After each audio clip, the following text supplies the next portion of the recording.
రాష్ట్రంలో కూటమి ప్రభుత్వం సూపర్ 6 పథకాలు అమలు చేయడంలో విఫలమైందని, మరోసారి రాష్ట్ర ప్రజలను మోసగించారని కర్నూలు నియోజకవర్గం మాజీ ఎమ్మెల్యే ఎంఏ హఫీజ్ ఖాన్ అన్నారు.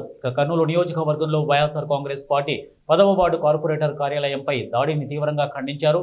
దాడి జరిగిన వైఎస్ఆర్సీపీ కార్పొరేటర్ పార్టీ కార్యాలయాన్ని సందర్శించారు. ఈ సందర్భంగా మాట్లాడుతూ కర్నూలు జిల్లాలో ఫ్యాక్షన్ ఉన్నా కర్నూలు నగరంలో ఎలాంటి సంస్కృతి లేదు. కర్నూలు నగరం ప్రేమ ఆప్యాయతలకు నిలయమన్నారు. ఫ్యాక్షన్ నడిపిస్తున్న గ్రామాల నుండి కర్నూలు నగరానికి వచ్చారు. మంత్రి స్థాయిలో కర్నూలును అభివృద్ధి చేయాలి, కానీ ఇలాంటి దాడులు ప్రోత్సహించడం సరికాదని అన్నారు. ఇలాంటి దాడుల వల్ల నాయకులకు చెడ్డ పేరు వస్తుంది. సూపర్ 6 పథకాలు అమలు చేయాలని ఆయన డిమాండ్ చేశారు. దాడి చేసింది తెలుగుదేశం పార్టీ నేతలే అయినా అక్రమ కేసులు నమోదు చేస్తున్నారు. వీటిపై ప్రజలు గమనిస్తున్నారు. మొదటి నిరుద్యోగులకు ఉద్యోగ ఉపాధి అవకాశాలు కల్పించాలి, నిరుద్యోగ వృత్తి కల్పించాలని వారు కోరారు. కార్యాలయము దీనిపైన దాడి జరగడం అనేది చాలా బాధాకరము. దీన్ని తీవ్రంగా ఖండిస్తున్నాము. కర్నూలులో ఇలాంటి సంస్కృతి లేదు.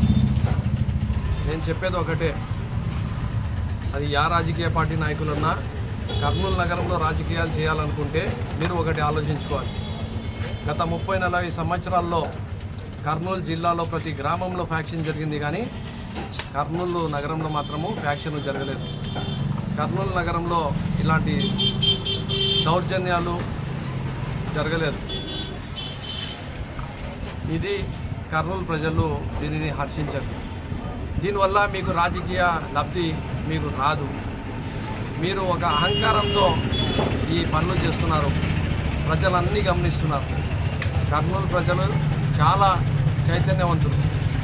ఎవరైతే మంచిది చేస్తారో వాళ్లకు అవకాశం ఇస్తారు, కానీ ఇలా దౌర్జన్యాలు రౌడీజం చేసే వాళ్ళకు మాత్రము కర్నూలు ప్రజలు మళ్ళీ ఒకసారి అవకాశం ఇవ్వరు.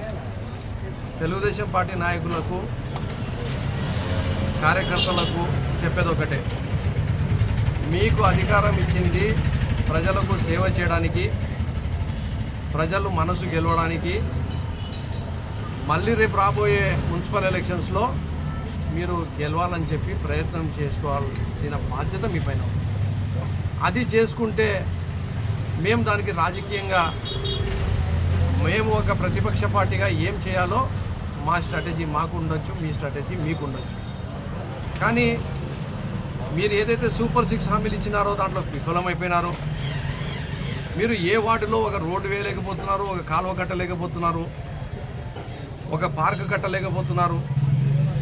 ఎవరికి కూడా ఉద్యోగాలు ఇప్పిస్తామన్నారు, ఉద్యోగాలు ఇప్పలేకపోతున్నారు. స్మార్ట్ మీటర్లు మీరు పెట్టుకోవద్దని చెప్పినారు, ఈరోజు స్మార్ట్ మీటర్లు వచ్చేస్తున్నాయి. ఎలక్ట్రిసిటీ ఛార్జీలు పెరిగిపోయినాయి.